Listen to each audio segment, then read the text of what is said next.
Let me tell you this, WCW content is a treasure trove for anyone hoping to say the words, "Who the hell is that guy?" over and over again. The likes of Nitro and Thunder had all the big stars like Goldberg, the NWO, Sting, Ric Flair, and more, sure. But Eric Bischoff also packed in a ton of names you will not remember too. Like this interesting lot. I'm Gareth, this is What Culture Wrestling, and here are 10 forgotten WCW wrestlers you totally don't remember. Number 10, the Mod Squad. Here comes the Spike, and here comes the Basher. They're not Demolition, but they do have banter. That definitely was not the Mod Squad's entrance track during their short stay on WCW screens in 1990. The motorcycle cop pair were enhancement talents at best, but they'd actually been around the horn before showing up in the big time. WCW would be a last hurrah though. Both guys ultimately retired from the ring in 1991. Spike was Jim Jefferson and Basher was Mac Jefferson. They came together and debuted as a tag team in 1984, a whole 10 years before little Gareth was even born. Then worked a few shots here or there for the NWA before the big World Championship Wrestling rebrand. Sadly, the Mod Squad pair would not play a part in WCW's rise throughout the 90s. Again, they'd kiss goodbye to that wrestling noise long before Nitro was ever even a thing. One Reddit user describes Spike and Basher as Big Boss Man light, which is actually pretty accurate. Vince McMahon probably would have loved a biker tag like this though. Just think of the merchandise opportunities. The Mod Squad were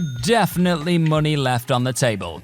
Number 9, Jungle Jim Steele. Say hello to the love child of X-Pac in his 1-2-3 Kid days and Jimmy Snuka. Jungle Jim Steele was one of the first products of WCW's Power Plant Training School. He made his debut for the company in 1993 and likely had hopes that his Snuka knockoff character would turn some heads and thrill fans. It was not to be though. Steele was released from his contract just 1 year later. Ouch. The Tarzan-style gimmick had become a firm fave in pro wrestling circles for decades, and it seemed like an ideal fit for the still cartoony WCW of 93. But poor Jimbo just didn't quite reach the heights that Superfly did. He then had to settle for another short-lived stay in Paul Heyman's ECW after being shown the door. Incredibly, Steele did go on to enjoy a successful stint in All Japan between 1994 and 2002. Later, he also worked for New Japan before eventually hanging up his tights in 2008. WWE, though, would never come calling for this power plant graduate. Goldberg Smallberg. Won't somebody please think of Jimmy Steele? Feel the steel, baby. Number 8, Doc Dean. UK indie star Ian Dean used the name Doc Dean for most of his pro career. He grabbed WCW's attention after working New Japan's Best of the Super Juniors tournament in 1997. And whilst there, Dean scored wins over both Jushin Thunder Liger and Chavo Guerrero Jr. Not bad at all. Befriending Chris Jericho over in Japan would prove to be a blessing too.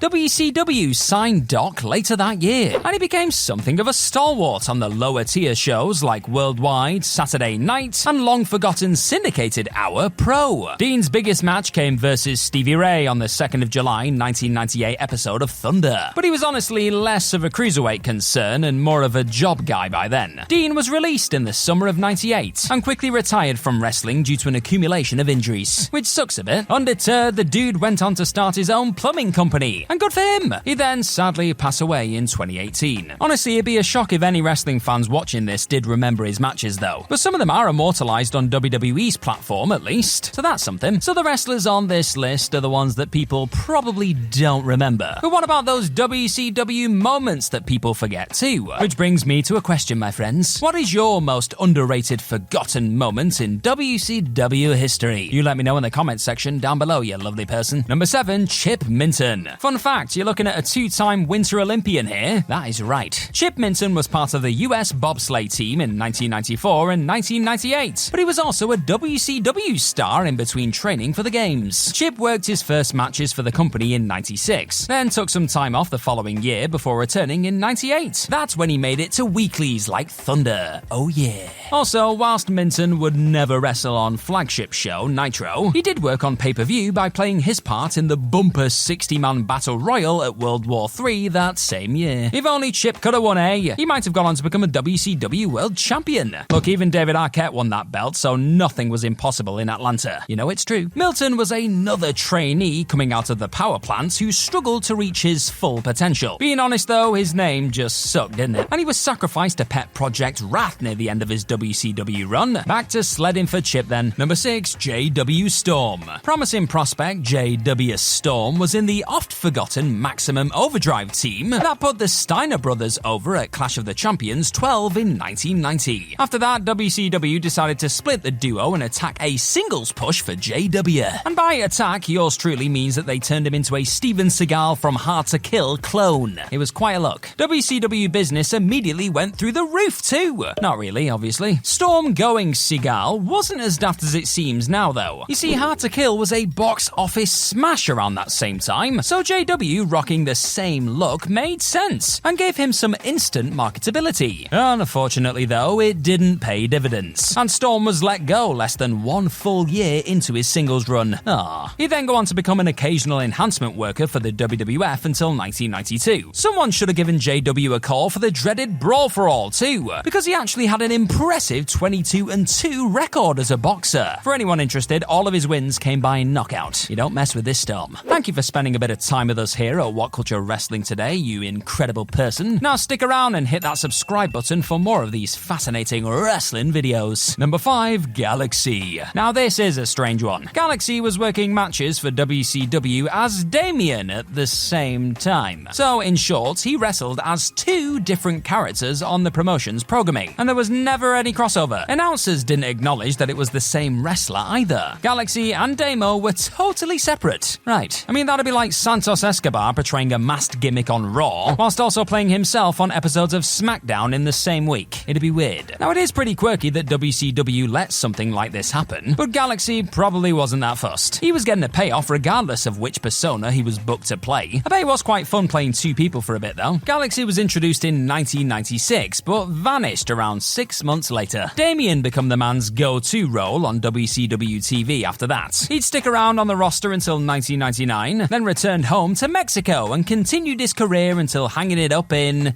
Wait, he's still wrestling? What a guy! Number 4, Roadblock. Remember when impressionist Jason Sensation took the mick out of Owen Hart's old ring attire by saying, "I look like a damn road sign"? Well, WCW's Roadblock was literally a damn road sign. No, seriously, the wrestler's gimmick was that he blocked roads. Opponents had hit a dead end, my friend. To hammer home the point, Block carried a literal roadblock with him to the ring for matches. Just as well that nobody thought to be quite so literal with Bobby Brain Heenan. Alright, enough of the dad jokes for one list, maybe. Back to Roadblock and his bizarre WCW career. He ran 2 years between 1996 and 1998, all this. Block faced stars like Lex Luger, The Giant, Chris Benoit, DDP, and more during his time in the promotion. He had impressive size, but was more of a jobber to the stars than somebody Eric Bischoff was ever going to seriously push. Tragically, he didn't even wallop anybody with that prop either. What a damn waste. Number 3, Little Genie. Women's wrestling was never something WCW did particularly well. Now, in fairness, women's wrestling was never something the wrestling industry in North America did well generally throughout the 1990s. If you wanted awesome female grappling, then Japan was the place to go, and the quality even varied there. That's why it will not be surprising if literally no one recalls Little Genie. She'd started training to wrestle in 1996, took her in-ring bow in 1998, then signed on for a few WCW appearances between 1999 and 2000. That, inarguably, was the worst possible time to join this company. Genie's one and only Nitro performance came versus Mona, aka Molly Holly, on the 9th of August 99. And after that, management relegated her to the less important shows. Boo! Genie did her best on Saturday Night and worldwide before working a string of house shows in April 2000, but they would prove to be her final showings under contract. What was that about WCW never doing women's wrestling very well? Yeah, they absolutely did not get it. Number 2, the Minotaur. Steve DeSalvo could have probably passed as an Ultimate Warrior cosplay on various WWF tribute shows in the 90s. Honestly, just stick some face paint on that handsome mug pictured right here, and you'd have a bargain bin Jim Hellwig to be proud of. Instead, WCW restrained themselves from debuting Renegade early, and had DeSalvo call himself the Minotaur. If you're a fan of Greek mythology and hoping that that name meant something, then, well, I'm sorry to disappoint, it was just a name, folks. Minotaur had absolutely nothing to do with some part bull, part man monster. That moniker was something Steve debuted in WCW too, so either they came up with it, or he came to the party with a half-baked idea. He'd faded into obscurity by 1991 anyway. Who knows why Vince McMahon and the WWF passed on DeSalvo during various tryouts between 1987 and 1990. McMahon was absolutely obsessed with muscles and cracking physiques during that era, and the heat from feds about steroid use hadn't kicked in yet. I mean, just look at this guy. Minotaur Minotaur had WWF Project written all over him. Number 1. Johnny Attitude. On the surface, Johnny Attitude sounds like WCW trying to belittle the WWF's Attitude movement in the late 90s. But it actually wasn't. In fact, Johnny here started using that kayfabe surname in 1996, which was a good while before Vince McMahon was smugly encouraging you to get it on Federation screens. Attitude resembled a discount Mr. T at first. He'd keep that look for all of his matches on WCW Saturday Night, Worldwide, and Pro heading into 1998. Then someone on the creative team had a bright idea. Johnny would shave his head and start rocking a decidedly Goldberg-esque aesthetic in time for a US title challenge versus the man himself on the 25th of May 98 Nitro. That right there was Attitude's first and final Nitro bout, and also his biggest in the promotion overall. WCW had a few of these cheesy named workers in the late 90s. Remember Kenny Chaos? How about Bobby Blaze? Sound like terrible superheroes. It was a creator wrestler heaven in that locker room, for goodness sake. Johnny Attitude would stick around a little while longer and work several Saturday night tapings in 1999 before then disappearing from WCW TV. We salute you, Mr. Attitude. You, like the rest of this list, are forgotten no longer for a bit. If you've had a bit of fun with this WCW What Culture list, then why not check out this 9 times WCW went too far video too? All the WCW chaos you know and love.